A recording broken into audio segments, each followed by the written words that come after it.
Bismillahirrahmanirrahim. Assalamualaikum warahmatullahi taala wabarakatuh. Salam sejahtera dan selamat petang kepada rakan-rakan media. Berdiri bersama dengan saya adalah Datuk Dr. Raizat, Datuk Dr. Nur Hayati Rusli, Datuk Dr. Chong Ki Kiong dan Dr. Hisham Shah. Kementerian Kesihatan Malaysia ingin memaklumkan bahawa terdapat 121 kes yang telah pulih dan dibenarkan discharge pada hari ini. Ini menjadikan jumlah kumulatif kes yang telah pulih sepenuhnya daripada jangkitan COVID-19 dan telah discharge pada ward adalah sebanyak 3,663 kes, iaitu bersamaan dengan 64.4% daripada jumlah keseluruhan kes. Bilangan kes yang discharge hari ini adalah melebihi bilangan kes baru yang dilaporkan. Sehingga 24 April 2020 jam 12 tengah hari, terdapat 88 kes baru yang telah dilaporkan. Ini menjadikan jumlah kes positif COVID-19 di Malaysia adalah sebanyak 5,691 kes. Oleh itu, jumlah kes aktif dengan kebolehjangkitan COVID-19 adalah 1,932 kes dan mereka telah diasingkan dan diberi rawatan.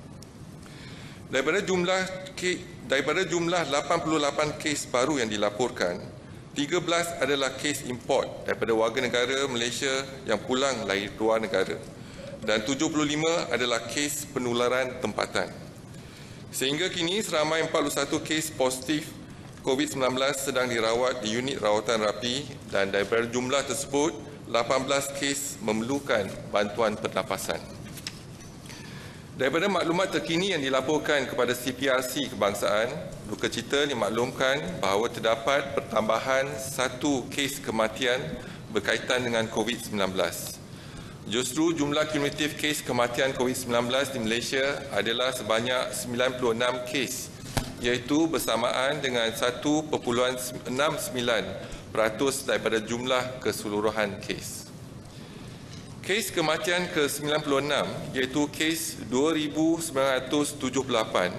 merupakan lelaki warga negara Malaysia berumur 61 tahun dan mempunyai latar belakang penyakit kencing manis, darah tinggi dan penyakit buah pinggang.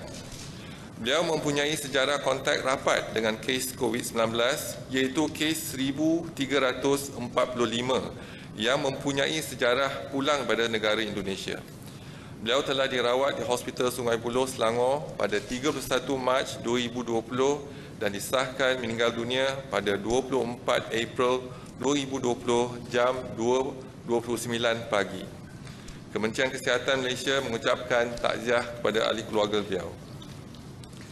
Seperti yang diumumkan oleh Yang Amat Berhormat Perdana Menteri malam tadi, Perintah Kawalan Pergerakan akan dilanjutkan ke fasa keempat dari 29 April 2020 sehingga 12 Mei 2020. Sepanjang tempoh pelaksanaan PKP fasa ketiga, kita telah melihat trend jumlah kes COVID-19 yang lebih terkawal tanpa kenaikan yang mendadak. Ini sememangnya membantu pihak Kementerian Kesihatan Malaysia untuk terus mempunyai keupayaan sama ada di lampangan ataupun di hospital untuk terus mengenal pasti, menyaring, mengasingkan dan merawat kes-kes COVID-19. Justru itu, Kementerian Kesihatan Malaysia menyambut baik pengumuman oleh Yang Amat Berhormat Perdana Menteri bagi pelanjutan 2 minggu PKP yang akan terus memberi ruang kepada kerajaan memerangi penularan COVID-19. Sebelum dapat dinilai semula tahap keberkesanan serta keadaan semasa jangkitan COVID-19, pihak Kementerian Kesihatan Malaysia juga dapat meneruskan tindakan sedia ada serta menggiatkan lagi usaha mengurangkan kes COVID-19 melalui pendekatan tertumpu iaitu targeted approach. Tindakan-tindakan ini dapat dijalankan dengan lebih berkesan dengan bantuan Perintah Kawalan Pergerakan dan juga Perintah Kawalan Pergerakan diperketatkan. Misalnya, Perintah Kawalan Pergerakan diperketatkan di 8 kawasan setakat ini telah mengenal pasti sebanyak 618 kes positif COVID-19, iaitu 10.9% daripada keseluruhan kes COVID-19. Oleh itu, rakyat Malaysia perlulah menyesuaikan diri dengan norma baru dalam kehidupan seharian kita seperti ini. Iaitu yang pertama, patuh pada perintah kawalan pergerakan. Yang kedua, stay at home kecuali bagi mereka yang bekerja dalam sektor yang dibenarkan serta bagi urusan-urusan penting yang dibenarkan. Yang ketiga, amalan kebersihan yang tinggi pada setiap masa dengan kerap mencuci tangan dan dengan menggunakan air dan sabun. Yang keempat, amalan jarak sosial yang selamat, iaitu sekurang-kurangnya 1 meter dari orang lain. Selain itu, seperti yang diketahui umum, fasa keempat akan menyaksikan beberapa kelonggaran dalam kawalan pergerakan secara bertahap dalam beberapa sektor termasuk sektor ekonomi. Sehubungan dengan itu adalah amat penting bagi majikan dan pekerja sektor-sektor berikut supaya sentiasa ikut amalan yang betul di tempat kerja masing-masing seperti yang pertama, elakkan berada di kawasan yang sesak. Yang kedua, elakkan berada di kawasan yang tertutup secara beramai-ramai pada satu masa yang sama seperti di ruang makan, pantry di tempat kerja. Yang ketiga, kekalkan jarak 1 meter ketika bercakap semuka dengan orang lain. Kementerian Kesihatan Malaysia menyarankan kepada pihak yang terlibat dalam perniagaan makanan secara atas talian termasuk pengusaha, pengendali makanan dan penghantar makanan supaya sentiasa mengamalkan kebersihan diri dan mematuhi garis panduan yang telah dikeluarkan oleh pihak kementerian. Ini untuk memastikan makanan yang disediakan kepada pengguna adalah selamat. Selain itu, mereka juga dinasihatkan untuk sentiasa mengamalkan jarak sosial yang selamat semasa penghantaran makanan. Pada tahun 2019, terdapat sebanyak 516 kejadian keracunan makanan yang melibatkan 16,583 kes berpunca daripada pengendalian makanan yang tidak bersih dan selamat.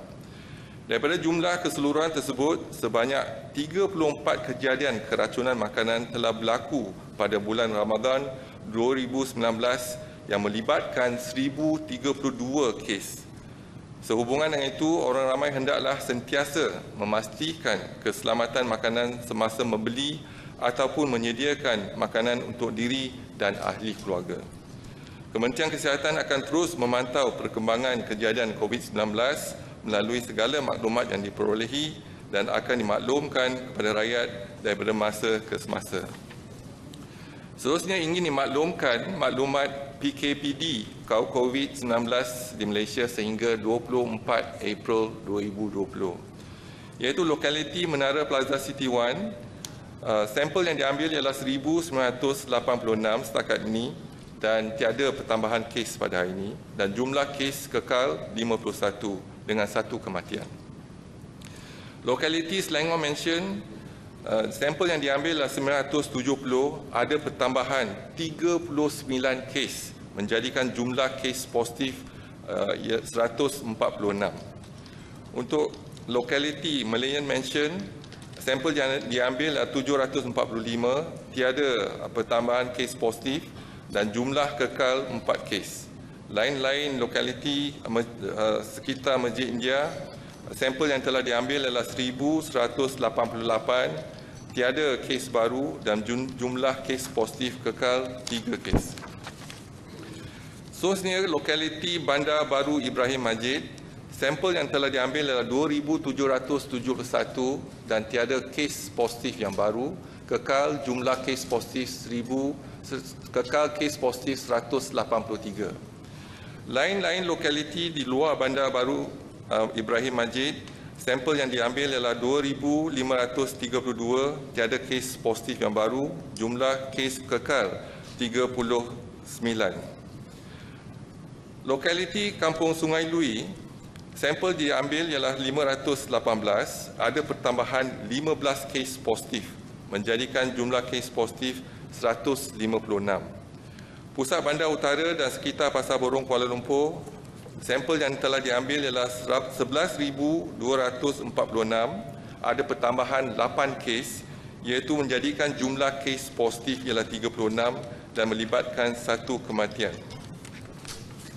Seterusnya ingin dimaklumkan iaitu kluster perhimpunan di Masjid Sri Petaling. Bilangan kes yang diperiksa ialah 30,624. Bilangan sampel diambil adalah 29,183. Bilangan kes yang positif ialah 2,075 kes yang melibatkan 5 generasi. Seterusnya dimaklumkan daripada 214 madrasah yang telah dikenal pasti untuk pelajar dan juga guru di madrasah tersebut, dikenal pasti 13,925 individu dan saringan telah dilaksanakan dan ujian diambil dan sampel telah diambil untuk 5,661 dan kes positif ialah 3,333 iaitu bersamaan dengan 5.9%. Seterusnya melihat kepada laporan kluster COVID-19 yang aktif di Malaysia, iaitu yang pertama Madrasah Sungai Lui ada pertambahan 15 kes baru menjadikan jumlah kluster tersebut ialah 153. Yang kedua, kluster pesantren iaitu ada pertambahan 8 kes menjadikan jumlah kes 88. Yang seterusnya, kluster Sendayan ada pertambahan 1 kes menjadikan jumlah 80 kes. Dan kluster PUI Bali di Kuantan ada pertambahan 1 kes menjadikan jumlah 41 kes. Kluster Madrasah Air Membau di Jasin ada pertambahan 1 kes menjadikan jumlah 40 kes. Dan kluster petugas kesihatan di Sabah ada tambahan 1 kes menjadikan jumlah 33 kes. Dan kluster Hospital Muar juga ada 1 pertambahan menjadikan jumlah 23 kes. Kluster yang lain tiada pertambahan setakat ini dan saya buka kepada pertanyaan kalau ada apa-apa soalan, silakan. Hi Datuk, good evening. Salam Ramadan. I just want to ask about Selangor Mansion and Malayan Mansion. Based on the graphics now, the samples taken 970 in Selangor Mansion and 745. I think previously you said there are about 2,500 each, roughly, in each mansion. So why is it taking a while to take that number? How is the test? No, the 2,500 is the whole area. We are looking at the area. So we were informed initially about 2,000 cases there. So if you look into the whole area that we have is one is lain-lain itu Masjid India 1,188. Then you plus Selangor Mansion 970, Malayan Mansion 745, and also the Plaza City 1,986. So it is actually we're looking into that area. Okay, so how many % have you completed? It's still ongoing, so we are still trying to identify them in terms of trace them and then test them, isolate and even treat them. How many % could you give? Looking into the area, because the number one is that the denominator that we were informed about 3,000 people in that area. But in actual fact, when we do the census, it's not 3,000. So it's ongoing. We are still locked down the area and EMCO the area, and hopefully we will continue to identify them. Is there a reason for a sudden 39 new cases in Selangor Mansion? Because the incubation period is about certain exposure. So that's I think that's why we are watching them closely during the period.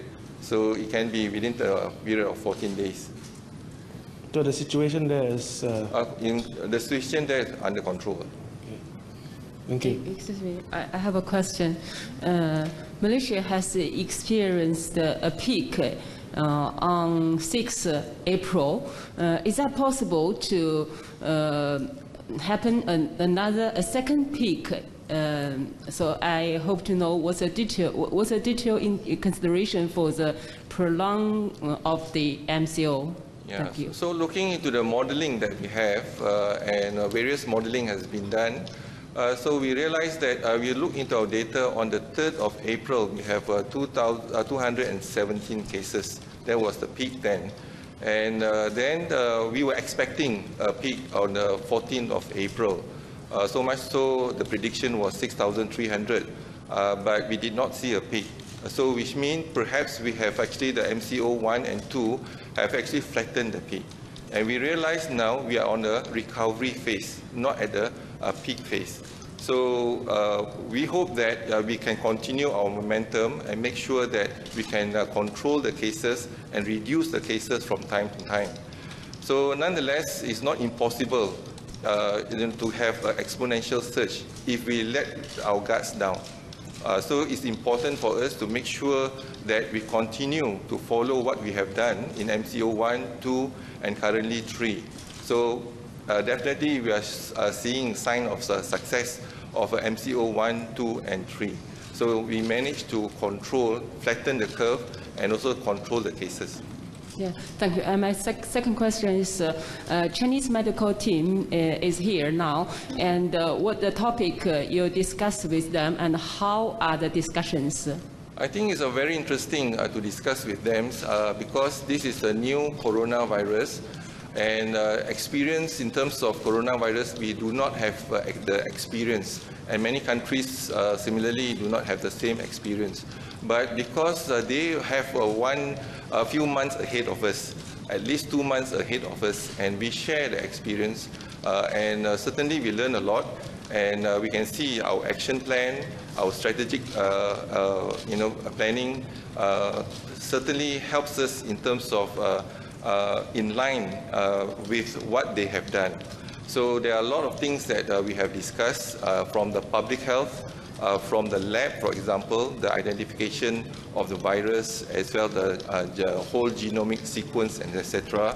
We also discussed about the vaccine in terms of they inform us that they are doing the phase 2 clinical trial now in China, and hopefully by November or December they will have the results. If the result is positive, then we will proceed to a phase 3 clinical trial. Phase 3 clinical trial, Malaysia, perhaps we volunteer ourselves to be the country that we are able to, to do the clinical research here in Malaysia.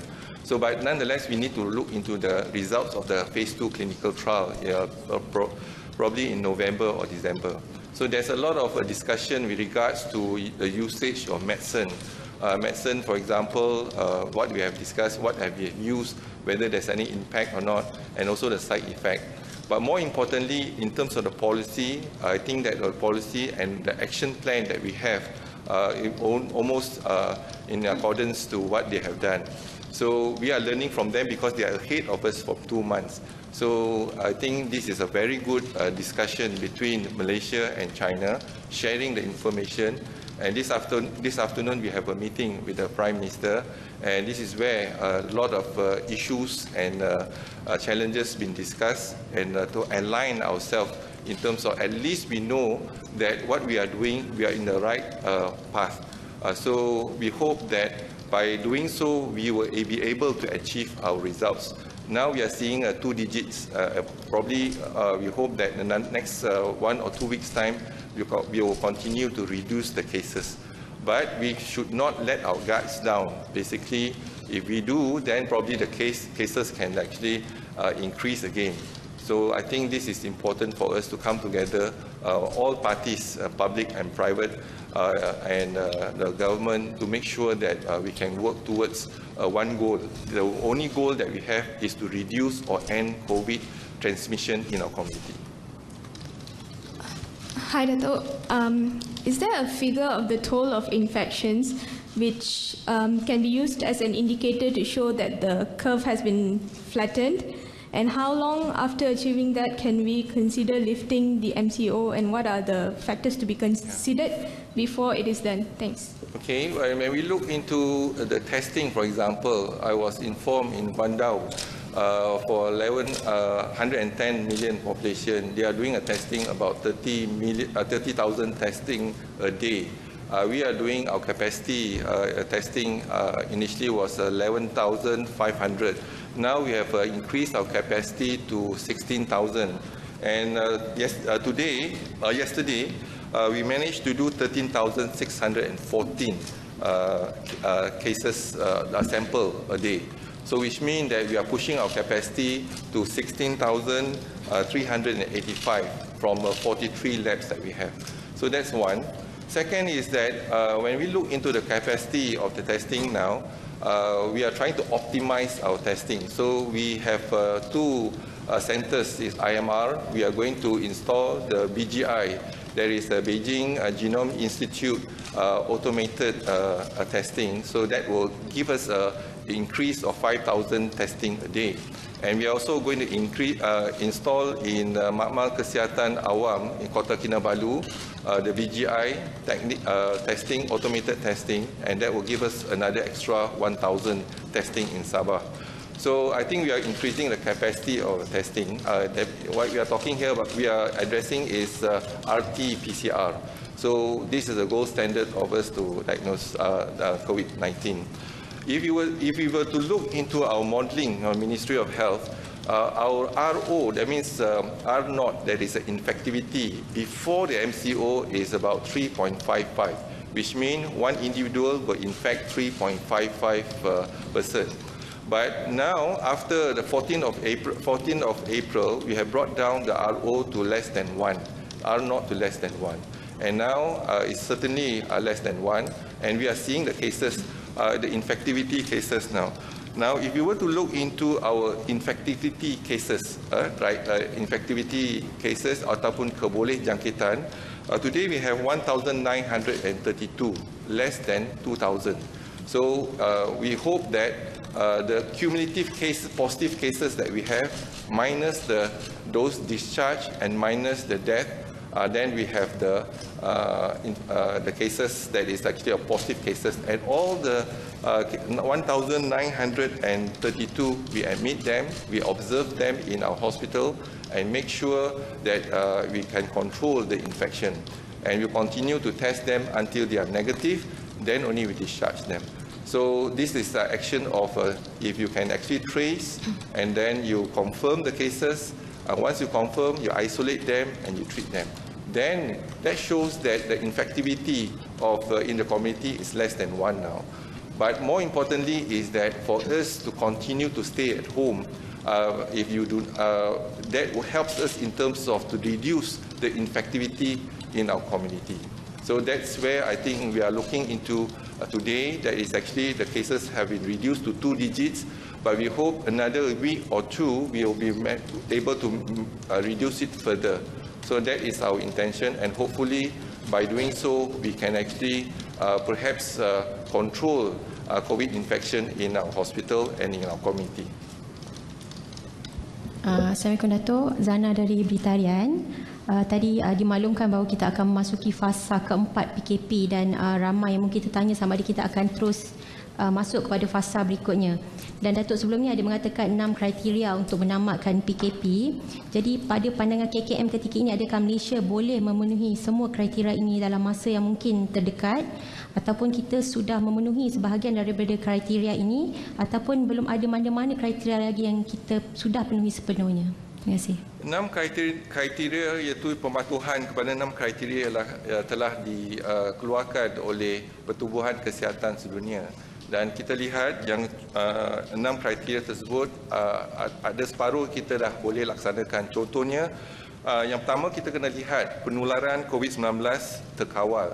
Jadi baru kita tadi sebut pasal cara kita nak kawal COVID-19 ni. Jadi kita kurangkan keboleh jangkitan COVID-19 dan pesakit-pesakit yang positif dimasukkan. Dan juga kita melaksanakan PKPD, iaitu memperketatkan, dan juga kita melaksanakan targeted approach, iaitu kita sampel semua orang di kawasan tersebut dan kita dapatkan kes yang positif lebih kurang 10%. Dan kalau kes penularan dapat dikawal, iaitu kes baru dan juga tiada penularan dalam komuniti, itu yang sebaik-baiknya. Yang kedua ialah kita kena lihat pada kawalan sepadan. Jadi kita kena pastikan walaupun ada kelonggaran, tetapi kawalan sepadan harus diperketatkan. Ini adalah kerana kita dapati sekarang ada kes-kes yang balik daripada luar negara, contohnya membawa jangkitan COVID-19. Daripada warga negara Malaysia saja ada kes positif ialah 131. Jika kita membuka sempadan kita untuk orang lain masuk ke dalam negara, jadi kemungkinan kebarangkalian jangkitan COVID-19 itu akan meningkat. Jadi pastinya kita kena kawal sempadan kita. Yang ketiga juga telah tercapai ialah sistem kesihatan dan kapasiti, iaitu keupayaan kesihatan awam yang berupaya mengesan kes awal, membuat ujian, isolasi, kuarantin serta pengesanan kontak rapat bagi kes yang positif, iaitu termasuk keupayaan hospital merawat kes-kes COVID-19. Dan keupayaan hospital sekarang ini kita lihat penggunaan katil di hospital kurang daripada 30%. Penggunaan ICU semakin kurang. Kalau kita lihat hari ini pun penggunaan ICU dengan mereka yang memerlukan bantuan pernafasan pun semakin kurang. Jadi kapasiti kita ada dan kita dah bersiap sedia dari segi itu. Dan yang ketiga ialah mengenal pasti kumpulan rentan jangkitan ataupun yang berisiko tinggi seperti di pusat jagaan, warga emas, orang lain kelainan upaya, orang dalam komorbiditi yang tinggi dan sebagainya. Jadi yang itu kita telah laksanakan, iaitu mengambil langkah-langkah pencegahan untuk kita melindungi orang yang berisiko, kumpulan-kumpulan yang berisiko. Dan yang keempat, iaitu yang penting adalah langkah-langkah pencegahan seperti kerap mencuci tangan, penjarakan selamat di tempat kerja dan sebagainya, iaitu langkah-langkah pencegahan dan kawalan harus diambil oleh setiap individu, menjaga kebersihan contohnya. Ini adalah norma baru yang kita kena amalkan daripada masa ke masa, mungkin lebih pada 6 bulan ataupun setahun, iaitu cara kita. Hari ini kita tak ada vaksin. Vaksin yang kita ada ialah penjarakan selamat. Itu yang penting. Jadi kita kena amalkan penjarakan selamat dan juga kita kena lihat pada tanggungjawab bersama, iaitu yang keenam, iaitu bekerjasama dengan komuniti untuk mengkuasakan komuniti, untuk bersama-sama dengan kerajaan untuk melihat bagaimana kita mengawal penularan dan juga mengambil langkah-langkah positif pencegahan untuk melindungi komuniti tersebut. Iaitu yang komuniti sekarang ni kita ada kenal pasti, iaitu mengikut negeri, mengikut daerah, mengikut mukim yang hijau, yang kuning dan yang merah. Jadi kita kenal pasti gunakan pengasingan, iaitu kalau warna hijau berarti tak ada jangkitan COVID-19 untuk tempoh 2 minggu. Jadi kita mengambil langkah-langkah mengenal pasti kawasan-kawasan yang zon hijau, zon kuning dan zon merah.